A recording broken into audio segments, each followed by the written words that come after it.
कथा कौन कि सांग माने आज भारी इच्छा होता टिके आलू मटर चाट बनवा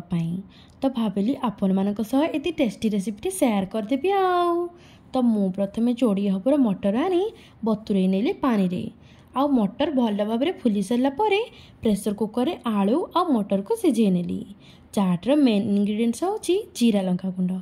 तो मु किछि जीरा आ सुखिला देसी लंका को खदड़ खदड़ कर ग्राइंडिंग करनेली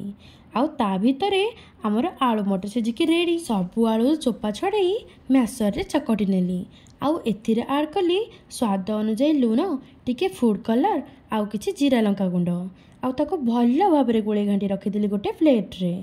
एबे बसिला कड़ई पड़ला किछि सोरिष तेल तेल गरम होपर पड़ला किछि पियाज आउ पियाज हाल्का टिके सिझिला परे पड़ला किछि अदा रसुण छेचा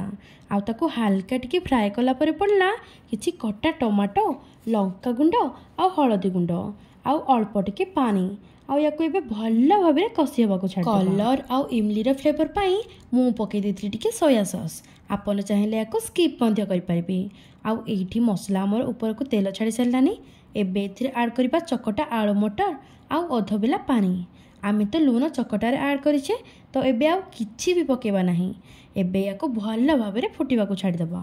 आउ एठी देखंतु हमर आलू मटर घुगुनी हे गला रेडी देखंतु केते बढ़िया देखा जाउची। एबे आमे याको काढी नबा गोटे सर्विंग प्लेट को आउ एठी देखंतु एबे एथिरे आमे ऐड करबा किछि कटा पियाज किछि धनिया पत्र आउ किछि चंचा गाजर आउ एठी देखंतु चिली सॉस आउ टमाटो सॉस रे किछि पानी ऐड करी मु एठी सॉस प्रस्तुत करिछि। एथरु आमे ऐड करबा 2 चम्मच आउ 2 चम्मच दही किछि कंचा लंका टिके ब्लैक सॉल्ट किछि लंका आउ जीरा गुंड किछि चाउल सेउ आउ किछि पांपड़ उपरे 1 चम्मच दही। तो फ्रेंड्स एठी हमरा रेडी हे गला आलू घुगुनी चाट। तो फ्रेंड्स ए किछि दिन हबो ऊपर बेला भारी वर्षा होछि तो फ्रेंड्स वर्षा पाग को गरम गरम आलू घुगुनी चाट वाह कि टेस्ट।